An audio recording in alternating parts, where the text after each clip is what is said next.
Good morning students, welcome to Hindi class.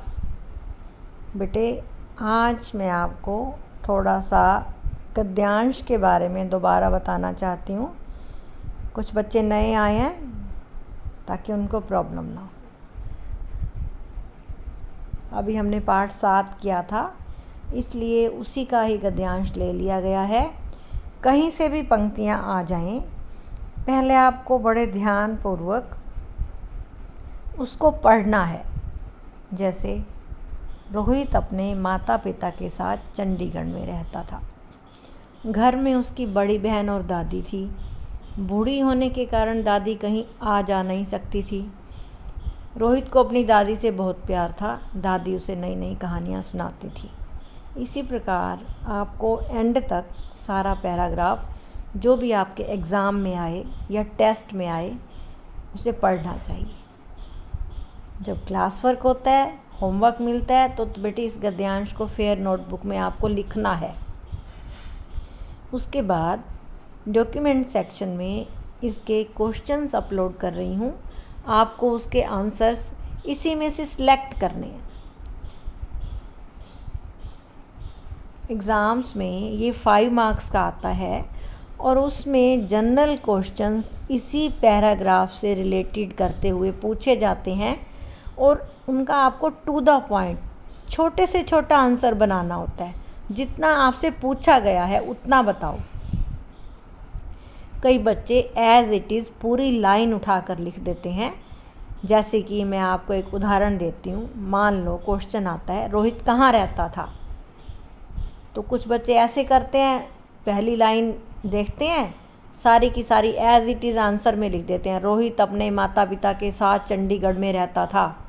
It's totally wrong. आपसे पूछा गया है रोहित कहाँ रहता था। आपसे ये नहीं पूछा गया कि माता पिता कहाँ रहते थे।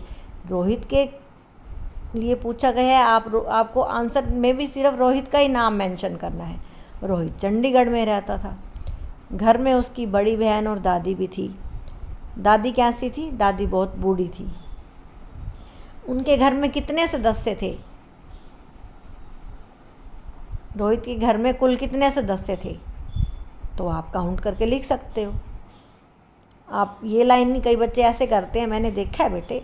घर में उसकी बड़ी बहन और दादी भी थी और रोहित अपने माता पिता के साथ चंडीगढ़ में रहता था। ऐसे 2 लाइन्स का आंसर बना के लिख देते हैं कि क्या एग्ज़ामिनर अपने आप काउंट करेगा कि कितने मेंबर्स हैं उनके घर में? आपको काउंट करने हैं। जो क्वेश्चन पूछा गया है उसी का आंसर देते हैं। उसके साथ साथ 3 क्वेश्चन जनरल आने के बाद 2 क्वेश्चंस ग्रामर से रिलेटेड होते हैं, जो मैं आपको पहले करवा चुकी हूँ। 3 भी हो सकते हैं। अब डॉक्यूमेंट्स में तो मैं 6, 7, 8, 9, 10 तक क्वेश्चंस डाल सकती हूँ ताकि आपकी प्रैक्टिस हो जाए।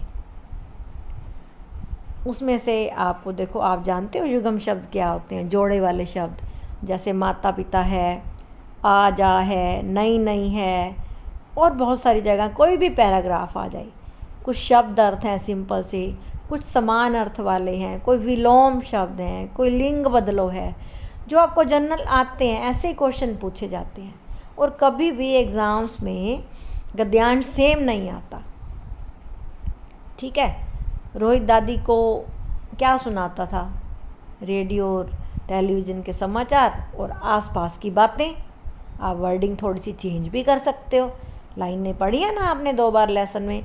रोहित दादी को अपने स्कूल और मोहल्ले की बातें बताता, वह दादी को रेडियो और टेलीविज़न पर सुने समाचार भी सुनाता। तो आप इसको इकट्ठा करके छोटे से में बना सकते हो। रोहित दादी को क्या सुनाता था? रोहित दादी को रेडियो और टेलीविज़न के समाचार सुनाता और आसपास की बातें बताता। ठीक है। ऐसे छोटा करके लिखते हैं। जितना उत्तर छोटा और स्पष्ट शब्दों में दोगे, मार्क्स अच्छे मिलेंगे। ठीक है। हाँ या ना वाले भी आ सकते हैं,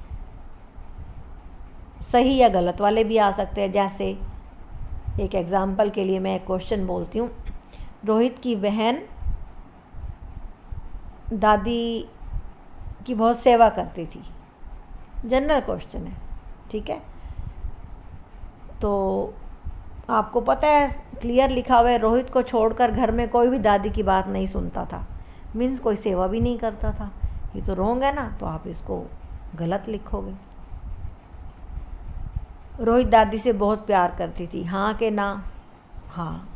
और माता पिता दादी का ख्याल रखते थे, नहीं रखते थे, रॉन्ग है। सही गलत या हाँ नहीं का उत्तर भी आप आसानी से, अगर आप गद्यांश को पढ़ते हो तो आप दे सकते हो। जैसे अब मैं लिखूं, दिए हुए गद्यांश में से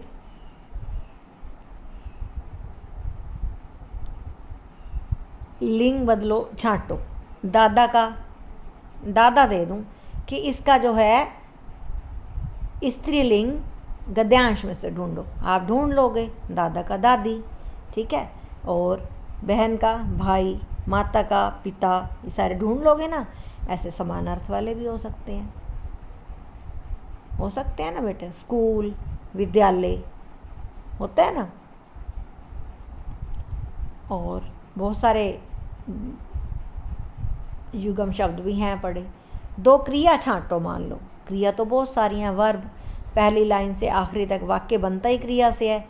रहना क्रिया है, आना जाना क्रिया है, सुनाना क्रिया है, समाचार सुनाता था, बात सुन कहना क्रिया है। सारी हर वाक्य में क्रिया आ रही है, आप कोई भी लिख सकते हैं।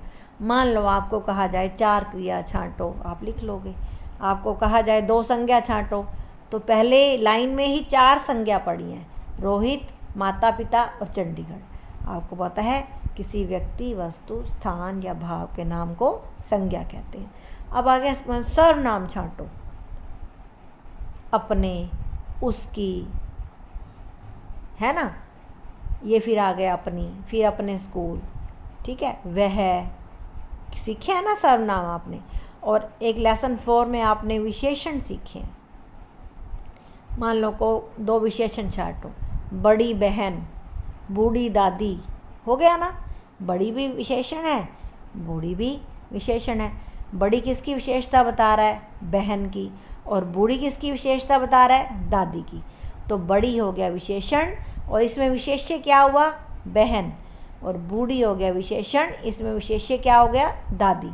इस प्रकार पूरे गद्यांश में से आपसे वचन बदलो, लिंग बदलो, संज्ञा छांटनी, सर्वनाम छांटनी, क्रिया, विशेषण, सब कुछ पूछा जा सकता है।